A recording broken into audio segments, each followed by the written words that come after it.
Welcome to Vidya commerce academy.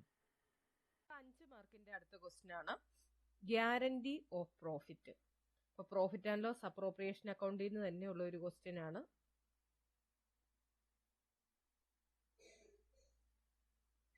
A, B and C are partners sharing profit in the ratio 5:3:2. A and B have guaranteed that C's share will not be less than ₹12,000 in any year. എയും ബിയും സിയും partners ആണ്. അവരുടെ profit sharing ratio 5:3:2 ആണ്. എയും ബിയും guarantee ചെയ്തു സിയുടെ ഷെയർ 12,000 കുറയാതെ കൊടുത്തേക്കാം. അപ്പോൾ സിക്ക് കിട്ടുന്ന ഷെയർ എത്രയാണേലും 12,000 കുറവാണ് വരുന്നതെങ്കിൽ എയും ബിയും കൂടെ കൂടി വേണം ആ എമൗണ്ട് കൊടുക്കാനായിട്ട്. The net profit for the year ended 31st March 2018 amounted to ₹52,000. Prepare the profit and loss appropriation account. അപ്പൊ ഇവിടെ തന്നിട്ടുണ്ട് നെറ്റ് പ്രോഫിറ്റ്, അതായത് പ്രോഫിറ്റ് ആൻഡ് ലോസ് അക്കൗണ്ടിന്റെ പ്രോഫിറ്റ് 52,000 ആണ് തന്നിട്ടുണ്ട്. ഇപ്പൊ നമ്മള് ഇതിനു മുമ്പ് ചെയ്ത ആ ക്വസ്റ്റ്യൻ പോലെ തന്നെ നെറ്റ് പ്രോഫിറ്റിൽ സ്റ്റാർട്ട് ചെയ്യുക. ഇത് ആൻസർ ആണ്. Profit and loss appropriation account ആണ്. ഇപ്പോൾ profit and net profit start ചെയ്യുക. ഒന്നെങ്കിൽ പ്രോഫിറ്റ് ആൻഡ് ലോസ് അക്കൗണ്ട് എന്ന് എഴുതുക, അല്ലെങ്കിൽ നെറ്റ് പ്രോഫിറ്റ് എന്ന് എഴുതുക. 52,000 ആണ് ഓപ്പണിംഗ് ബാലൻസ്. ഇനി ഈ 52,000 ആണ് എയ്ക്കും ബിക്കും സിക്കും ഇവിടെ ഷെയർ ചെയ്യുന്നത്. അപ്പോൾ എയ്ക്ക് 52,000ന്റെ 5/10 ആണ്. ഇവിടെ 5:3:2 ആണ്. 5/10, 3/10, 2/10 അങ്ങനെയാണ് അവരുടെ ഷെയർ വരുന്നത്. അതിൽ എയുടെ ഷെയർ 5/10 ആണ്.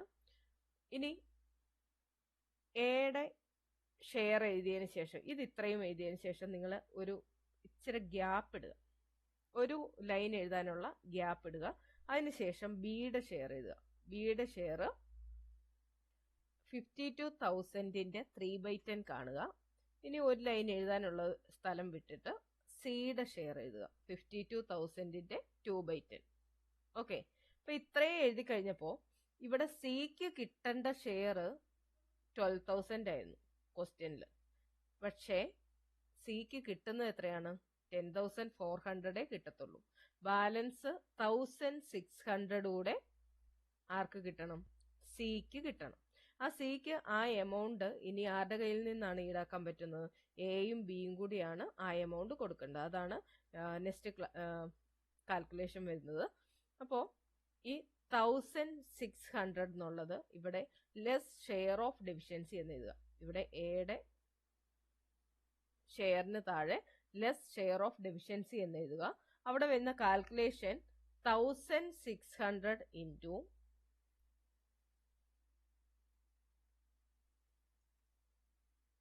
ഇൻറ്റു അവരുടെ രണ്ടുപേരുടെ ഷെയർ നോക്കുക. സിക്കാണ് ഗ്യാരണ്ടി ചെയ്തിരിക്കുന്നത്. അപ്പൊ എയുടെയും ബിയുടെ ഷെയർ എടുക്കുക. 5:3 ആണ്. ഇപ്പൊ 5/8. 5/8 ഇതാണ് അവിടെ വരുന്ന കാൽക്കുലേഷൻ. മനസ്സിലായി കാണുമെന്ന് കരുതുന്നു.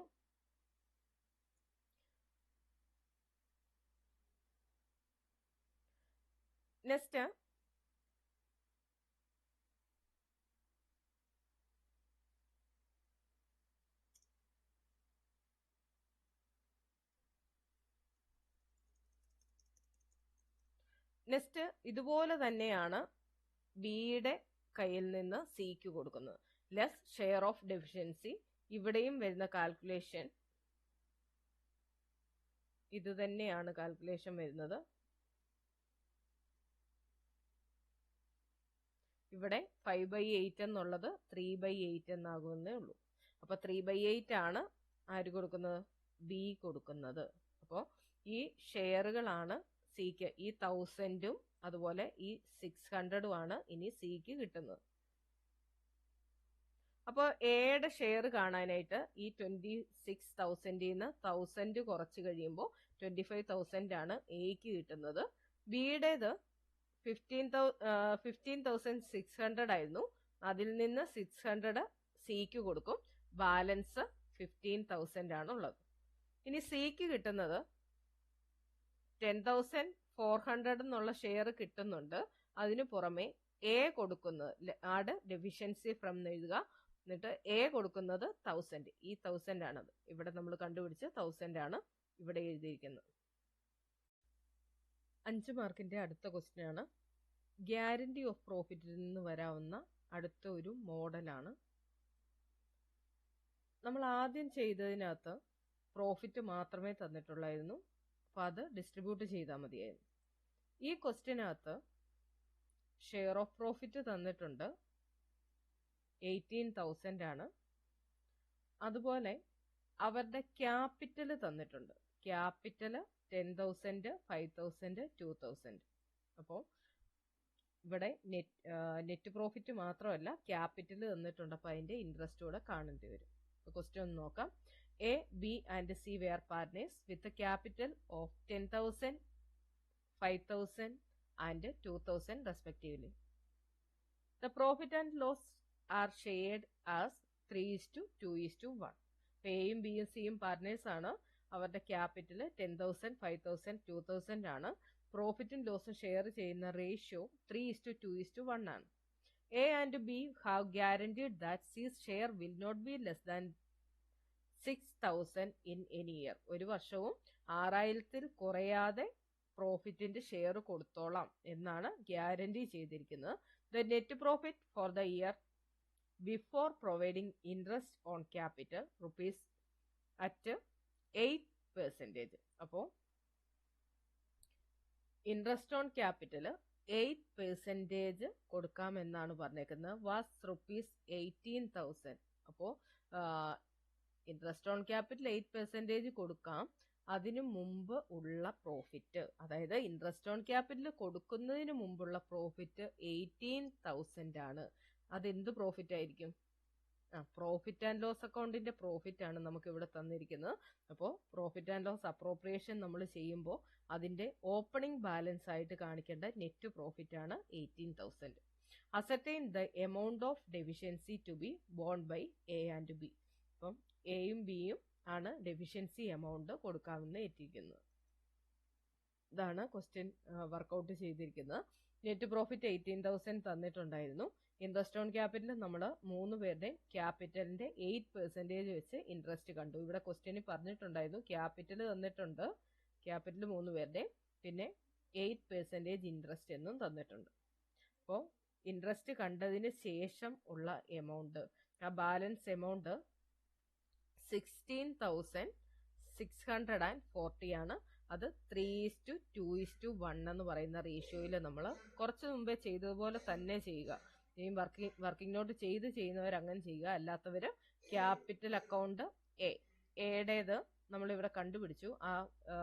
ഇവിടെ 18,000 ഈ ഇൻട്രസ്റ്റ് ഓൺ ക്യാപിറ്റൽ 1,360 കുറച്ചിട്ടുള്ള എമൗണ്ട് ആണ് 16,640 എന്ന് പറയുന്നത്. അതിന്റെ 3/6 ആണ് എക്ക് കിട്ടുന്നത്.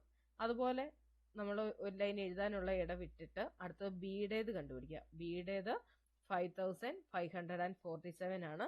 അടുത്തത് ഒരു ലൈൻ വിട്ടിട്ട് സിയുടേത് കാണുക, 2,773. ഇനി ഡെഫിഷ്യൻസി എമൗണ്ട് എത്രയാണെന്ന് കണ്ടുപിടിക്കുക. 6,000 ആണ് സിക്ക് കൊടുക്കേണ്ടത് എന്ന് ഇവിടെ ക്വസ്റ്റ്യനകത്ത് പറഞ്ഞിട്ടുണ്ട്. സിയുടെ ഗ്യാരണ്ടീഡ് എമൗണ്ട് 6,000 ആണ്. അപ്പൊ ഗ്യാരണ്ടീഡ് എമൗണ്ട് ഇവിടെ നമുക്ക് സിക്ക് കൊടുക്കാൻ പറ്റുന്നത് 2,773 ആണ്. പക്ഷെ നമുക്ക് കൊടുക്കേണ്ടത് 600 ആണ്, അല്ല 6,000 ആണ്. അപ്പോൾ 6,000-ൽ നിന്ന് 2,773 മൈനസ് ചെയ്യുക. മൈനസ് ചെയ്യുമ്പോൾ കിട്ടുന്ന എമൗണ്ട് 3,227 ആണ്. ആ എമൗണ്ട് ആണ് ഇനി സിക്ക് കിട്ടേണ്ടത്. അത് കൊടുക്കേണ്ടത് എയും ബിയും ആണ്. അവരുടെ 3:2 എന്ന് പറയുന്ന റേഷ്യോയിലാണ് അവർ കൊടുക്കുന്നത്. അപ്പം മുമ്പേ ചെയ്തതുപോലെ തന്നെ ചെയ്യുക. എന്നിട്ട് ആഡ് ഡെഫിഷ്യൻസി ഫ്രം എന്നും പറഞ്ഞ് എ കൊടുക്കുന്നത് 1,937 ആണ്, ബി കൊടുക്കുന്നത് 1,290 ആണ്. അപ്പോൾ ഇത് മൂന്നും കൂടെ ആഡ് ചെയ്യുന്നതാണ് സിക്ക് കിട്ടുന്ന എമൗണ്ട്. മനസ്സിലായെന്ന് കരുതുന്നു. ഗ്യാരണ്ടി ഓഫ് പ്രോഫിറ്റിൽ നിന്ന് ചോദിക്കാവുന്ന അടുത്ത ഒരു വെറൈറ്റി ക്വസ്റ്റ്യൻ ആണ്.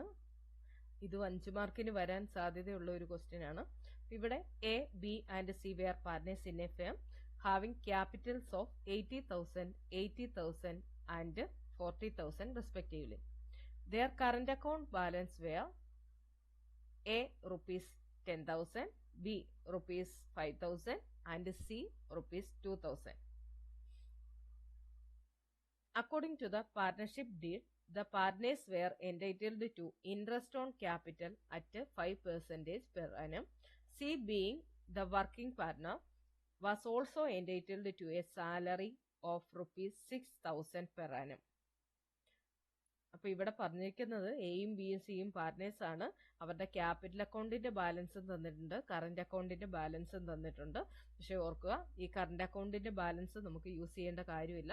ക്യാപിറ്റൽ അക്കൗണ്ടിന്റെ ബാലൻസ് നമുക്ക് ഇതിനാവശ്യമുള്ളൂ. കൺഫ്യൂസ്ഡ് ആയിട്ട് ആ എമൗണ്ട് എല്ലാം കൂടെ അപ്രോപ്രിയേഷനകത്ത് എടുത്ത് എഴുതരുത്. പിന്നെ പറഞ്ഞിരിക്കുന്നത് ഇൻട്രസ്റ്റ് ഓൺ ക്യാപിറ്റൽ 5% ആണ്. സി എന്ന് പറയുന്നയാൾ വർക്കിംഗ് പാർട്ട്ണർ ആയതുകൊണ്ട് തന്നെ സിക്ക് സാലറി ഉണ്ട്. ഒരു വർഷം 6,000 സാലറി ഉണ്ടെന്നാണ് പറഞ്ഞിരിക്കുന്നത്. The profit were to be divided as follows. Profit divide ചെയ്യുന്നത്, അപ്പോൾ ആദ്യം നിങ്ങൾ ചെയ്യേണ്ടത് നെറ്റ് പ്രോഫിറ്റ് എഴുതുക. നെറ്റ് പ്രോഫിറ്റ് നമുക്കിവിടെ തന്നിട്ടുണ്ട്.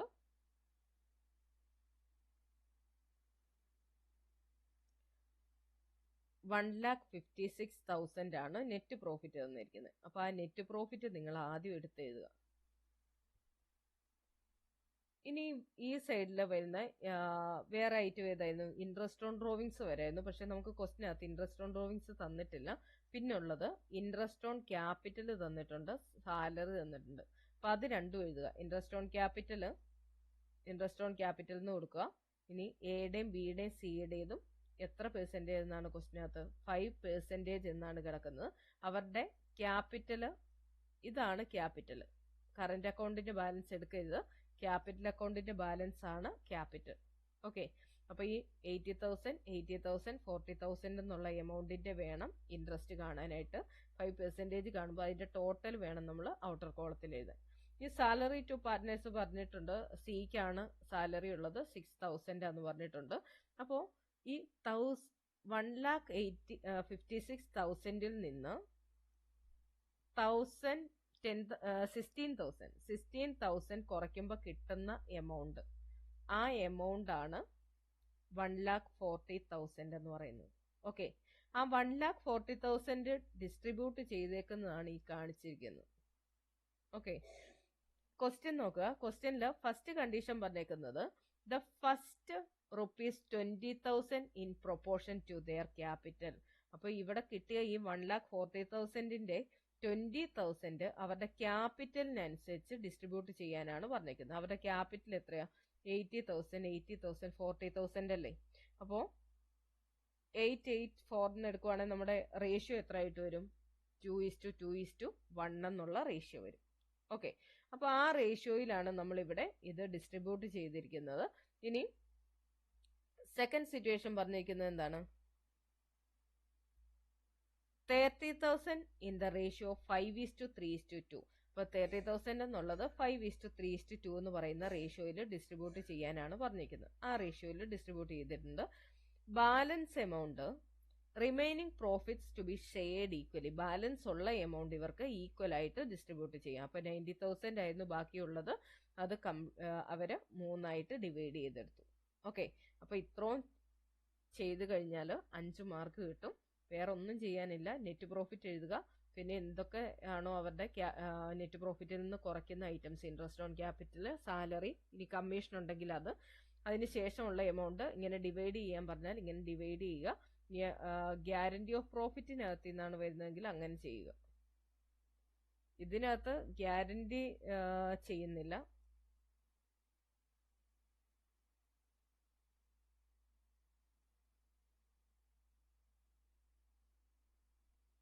എല്ലാവർക്കും വീഡിയോ ഇഷ്ടപ്പെട്ടെന്ന് കരുതുന്നു.